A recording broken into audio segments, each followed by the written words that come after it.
Bismillahirrahmanirrahim. Assalamualaikum warahmatullahi wabarakatuh. Pemirsa MTA dimanapun Anda berada, senang sekali kami dapat menjumpai Anda dalam program Titik Terang. Ini adalah program MTA yang akan membahas serta mengupas salah satu karya monumental dari Khalifatul Masih Ar-Rabi, Hazrat Mirza Tahir Ahmad rahmatullah alaih. Karya tersebut adalah buku Christianity, Journey from Facts to Fiction, atau dalam bahasa Indonesia berjudul Ajaran Kristen, Perjalanan dari Kenyataan ke Hayalan. Di dalam bukunya, Huzur mengkaji doktrin ajaran Kristen yang telah melalui proses sejarah panjang selama 2000 tahun dari sudut pandang logika dan ilmiah. Saya Rakeman Ramjumaan. Dan pada episode kali ini kita akan membahas tentang pengalihan dosa. Perlu kami sampaikan bahwa program ini tidak bermaksud untuk merendahkan orang-orang Kristen ataupun pribadi Yesus Kristus. Sebagai Muslim merupakan suatu unsur mendasar dalam keimanan kami untuk mengimani kebenaran Yesus Kristus, menerima beliau sebagai seorang Rasul Allah yang istimewa dan terhormat. Namun ketika kebenaran menuntut titik terang dalam menemukan kejujuran terhadap logika, pikiran sehat dan pemahaman manusia, maka kita tidak dapat mengelak untuk tidak meninjau kembali pandangannya terhadap ajaran Kristen. Program ini tidak bermaksud menimbulkan suatu jurang pemisah antara orang-orang Kristen dengan Kristus. Sebaliknya, program ini diharapkan menjadi titik terang bagi semua orang, untuk lebih dekat kepada kenyataan diri Yesus Kristus dan menjauh dari mitos atau dongeng hayalan yang telah diciptakan di seputar beliau. Kalau kita menyimak masalah pengalihan atau transfer dosa ini, kita akan mengaitkan dengan konsep penebusan dosa yang sebelumnya sudah dibahas.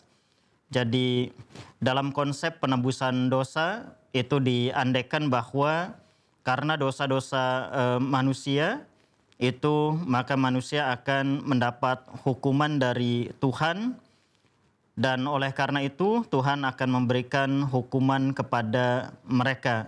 Namun dalam konsep penebusan dosa kemudian terjadi bahwa ada pihak lain yang kemudian minta menjadi penjamin, yaitu dalam hal ini dikatakan bahwa Yesus telah menjadi penjamin bagi mereka, dan melalui Yesus dosa-dosa umat manusia ini kemudian bisa dihapuskan. Nah, oleh karena itu dengan memperhatikan hal ini, kita akan menjadi tercekam dan menyadari bahwa selama berabad-abad orang-orang Kristen telah mempercayai sesuatu yang sama sekali di luar jangkauan daya nalar manusia dan bertentangan dengan akal sehat. Bagaimana mungkin Tuhan dapat mengampuni seseorang pendosa hanya karena ada seorang lainnya yang tidak berdosa secara sukarela telah mengambil alih hukuman tersebut. Nah, apabila Tuhan melakukannya, berarti pada saat itu Tuhan telah melanggar prinsip-prinsip dasar keadilan. Seseorang yang berdosa harus menanggung dosa-dosanya itu. Ringkasnya, berbagai macam permasalahan yang rumit pada manusia akan muncul jika hukuman dialihkan ke orang lain. Nah, dari sini kita bisa melihat bahwa konsep penebusan dosa sekali lagi itu tidak memiliki tempat di dalam kitab-kitab sebelumnya, bahkan di dalam Taurat sendiri. Orang yang berdosa itu memang harus menanggung dosa itu sendiri, dan prinsip keadilan Tuhan itu menyatakan bahwa seorang nabi itu dapat saja memberikan syafaat untuk menyelamatkan manusia dari dosa dan terhindar dari hukuman. Tetapi konsep penebusan dosa yang kemudian dikembangkan oleh kekristenan selama 2000 tahun ini, itu mengandaikan bahwa dosa-dosa itu tidak bisa diampuni kecuali ada seseorang yang mengambil menjadi penjamin dari dosa itu bagi dirinya sendiri, dan ini menimbulkan banyak permasalahan atau masalah-masalah sensitif terkait dengan falsafah keadilan atau sifat adil dari Tuhan itu sendiri. Nah, para teolog Kristen membantah bahwa pengalihan hukuman semacam itu tidaklah melanggar prinsip keadilan manapun, sebab hukuman orang itu ditanggung secara sukarela oleh orang yang tidak berdosa tersebut. Tetapi kalau kita lihat peristiwa-peristiwa yang terjadi di dalam kehidupan ini, tentu saja ini akan mencederai logika atau perasaan kita yang paling dalam terkait dengan prinsip-prinsip keadilan. Misalnya, apa reaksi seseorang yang mengajukan pertanyaan kepada kita sebagai berikut, yakni jika hutang itu mencapai triliunan pound sterling dan tampil seorang dermawan yang mengeluarkan 1 sen dari sakunya, meminta supaya seluruh kewajiban si penghutang tersebut dihapuskan dengan ganti uang sen yang telah diberikan. Jadi ini adalah ilustrasinya yang diberikan oleh Hadrat Khalifatul Masih Ar-Rabi' rahmatullah alaih di dalam buku ini, bahwa prinsip-prinsip keadilan terkait dengan penebusan dosa atau transfer dosa ini akan terlanggar. Karena apa? Di sini beliau nyatakan bahwa apabila seseorang memiliki hutang triliunan pound sterling, kemudian tampil seorang dermawan yang meminta dan supaya membebaskan orang tersebut dari mengembalikan hutangnya yang triliunan pound sterling itu, dan sebagai gantinya membayar hanya 1 sen dari sakunya, maka ini jelas-jelas adalah suatu ketidakadilan yang nyata yang terjadi di depan kita. Nah, kaitannya dengan Yesus, menurut beliau kita dapati bahwa apabila Yesus mempersembahkan dirinya untuk dihukum demi dosa-dosa seluruh umat manusia, maka yang menjadi ketidakseimbangannya adalah jauh lebih aneh lagi. Bagaimana dosa-dosa seluruh umat manusia itu bisa ditanggung oleh Yesus. Jadi sekali lagi, menurut Huzur, ini bukanlah tentang satu orang penghutang atau seluruh penghutang dari satu generasi, tapi kita sedang berbicara mengenai miliaran orang yang tidak sanggup melunasi hutang yang lahir dan yang bakal lahir hingga hari kiamat. Jadi satu kasus saja atau satu manusia saja penghutang yang masalahnya diselesaikan itu menjadi suatu keanehan. Apalagi kalau kita berbicara mengenai keturunan dari para penghutang yang jumlahnya di dunia ini diibaratkan miliaran. Bahkan yang belum lahir pun akan terhitung dalam bilangan itu. Nah, bukan hanya itu, menurut Huzur bahwa menjabarkan kejahatan melalui contoh seorang penghutang yang meminjam uang dari seseorang lainnya, ini menampilkan suatu definisi yang sangat naif tentang dosa yang pernah kita dengar. Skenario yang telah dipaparkan ini memang patut mengambil perhatian kita agak lama sebelum kita beralih pada aspek-aspek lain kejahatan dan hukuman. Jadi di sini Huzur memberikan ilustrasi terkait dengan seorang penghutang yang disebut misalkan si A yang meminjam uang 100.000 pound dari si B. Nah, jika seorang dermawan kaya atas dorongan penuh perasaannya secara sungguh-sungguh dan tulus ingin meringankan beban si penghutang, ketentuan undang-undang umum yang mensyaratkannya untuk membayar kepada si B sebesar hutang si A kepadanya.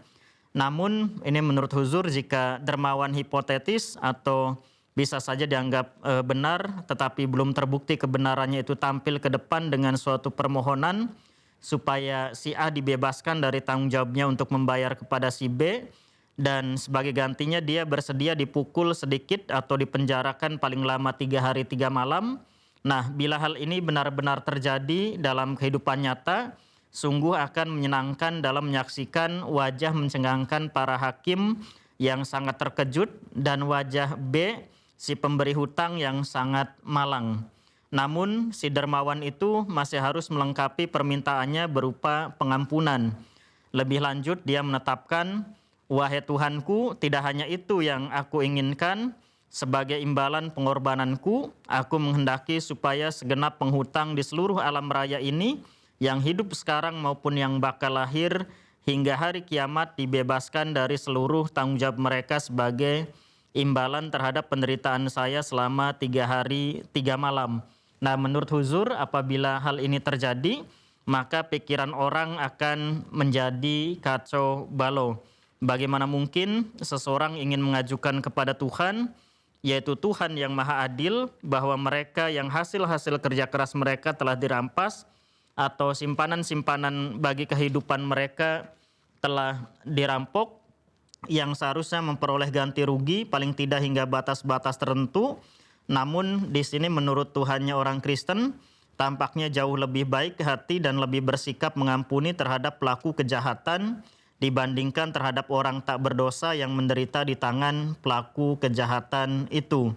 Nah, ini menurut Huzur merupakan suatu rasa keadilan yang aneh yang menghasilkan pengampunan-pengampunan bagi para perampok, perampas, penganiaya anak-anak, penyiksa orang-orang tak berdosa, dan pelaku segala macam kejahatan biadab terhadap manusia yang diperoleh karena mereka beriman kepada Yesus Kristus pada saat-saat menjelang ajal mereka. Jadi di sini juga masih ada masalah yang timbul. Betapa tidak terhitungnya besar hutang yang mereka ambil dari para korban mereka yang sengsara itu. Nah, Huzur juga kemudian menyebutkan bahwa apakah keberadaan Yesus beberapa saat dalam neraka cukup membersihkan mereka dari kesalahan keji sepanjang hidup mereka yang belum dijatuhi hukuman yang berkelanjutan generasi demi generasi. Nah, ini masalah pertama terkait dengan transfer dosa atau pengalihan dosa. Bagaimana ini mencederai sifat-sifat keadilan, apalagi itu bila dikaitkan dengan Tuhan. Keadilan yang seperti ini yang telah dicederai oleh konsep transfer dosa atau pengalihan dosa, tentu saja ini tidak mungkin akan terjadi dalam keadilan yang dikaitkan dengan Tuhan. Nah, kita juga akan membahas terkait dengan hukuman yang masih terus diberikan, karena tadi konsepnya adalah apabila umat manusia telah mengalami dosa, maka mereka akan mengalami hukuman.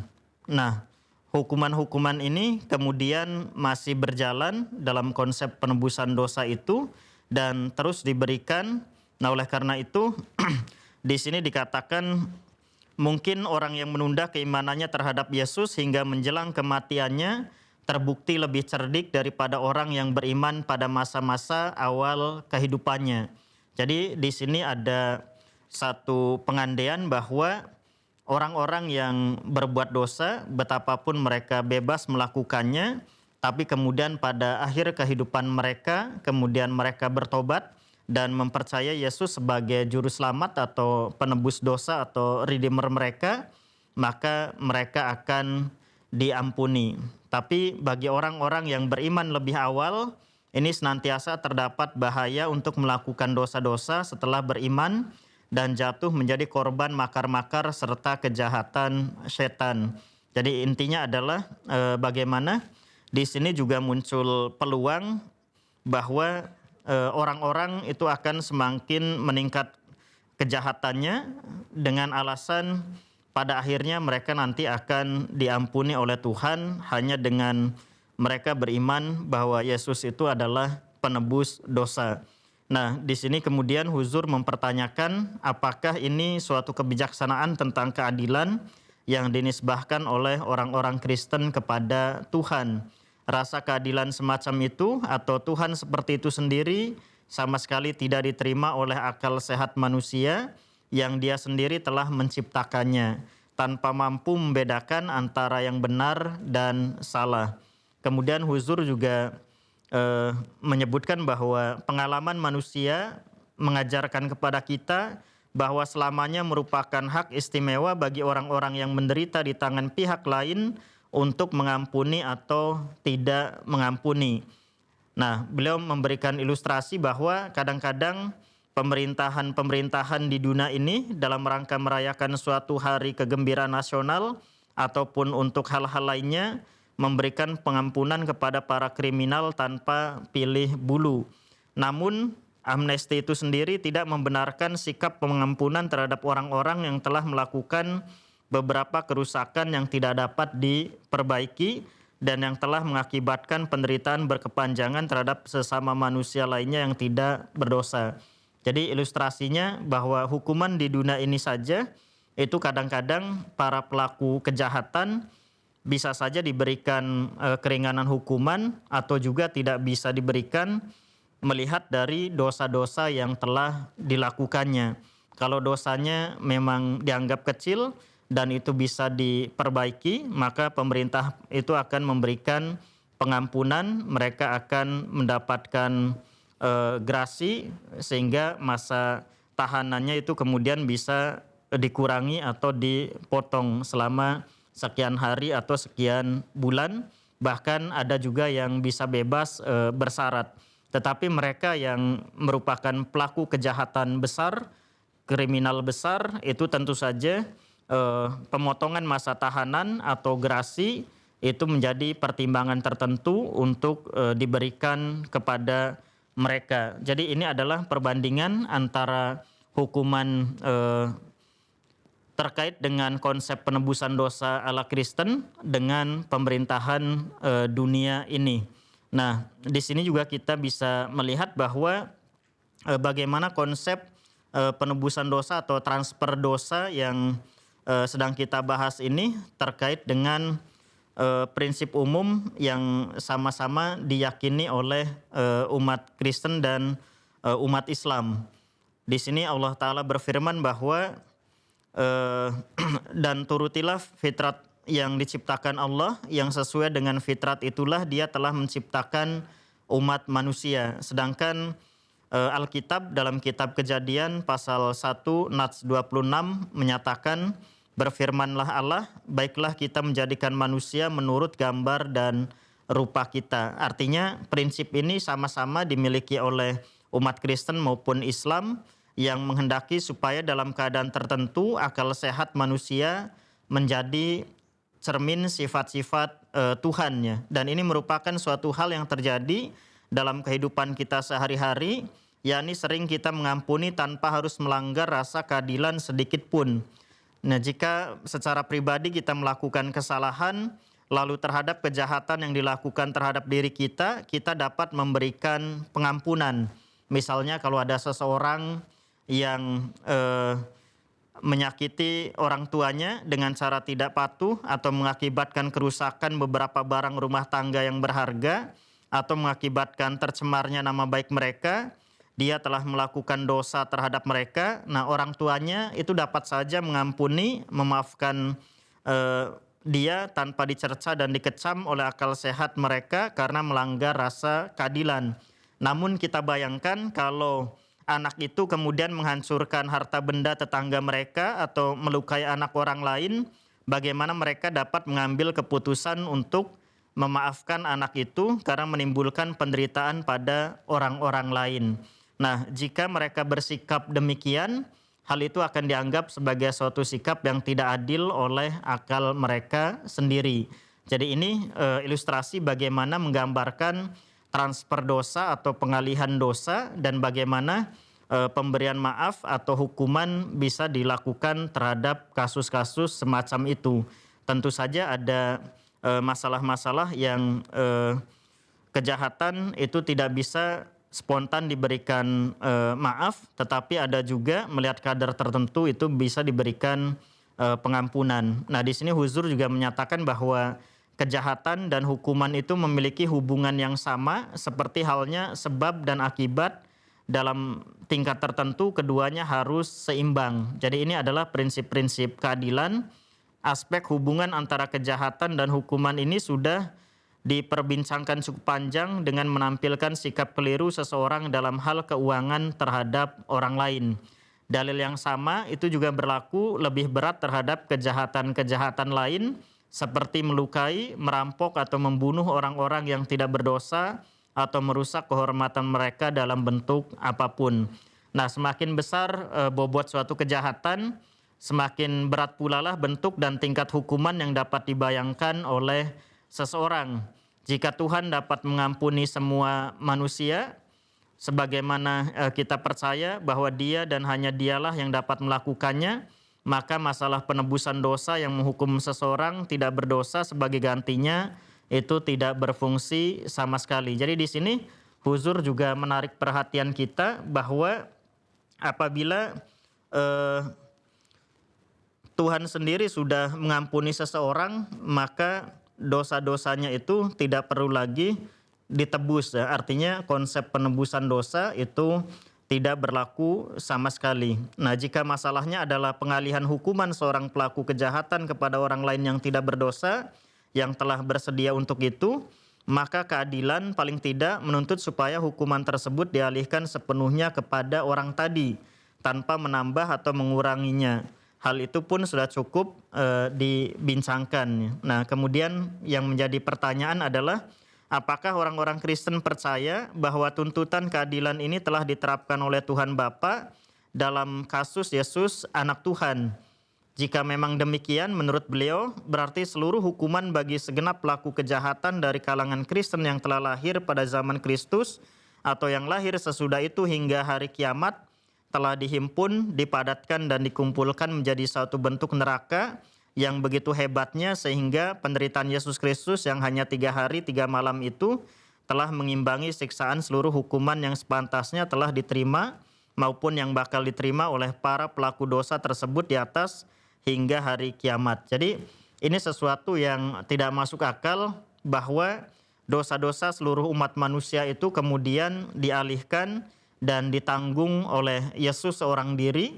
Padahal tadi sudah disebutkan bahwa jumlah umat manusia di seluruh dunia ini adalah miliaran, dan apabila mereka melakukan dosa dengan berbagai variasinya, tentu saja dosa-dosa ini tidak terhitung jumlahnya dan jenisnya, dan sehingga ini menuntut rasa keadilan bahwa dosa ini bisa diampuni hanya dengan diganti, diterima oleh Yesus yang hanya dalam waktu 3 hari 3 malam.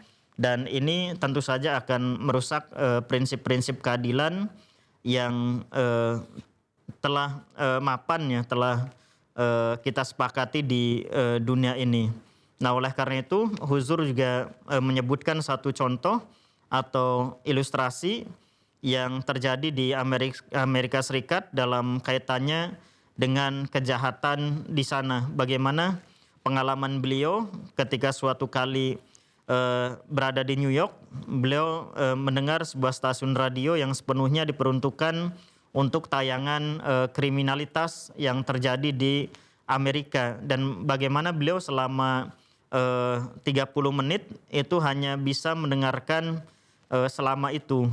Karena berbagai kejahatan yang ditampilkan itu betul-betul tidak bisa diterima oleh perasaannya. Dan bagaimana di Amerika Serikat, di kota-kota besar di sana, kejadian pembunuhan itu berlangsung setiap beberapa menit sekali. Jadi ini juga untuk membandingkan bahwa kejahatan-kejahatan yang terjadi di dunia ini itu banyak sekali macamnya.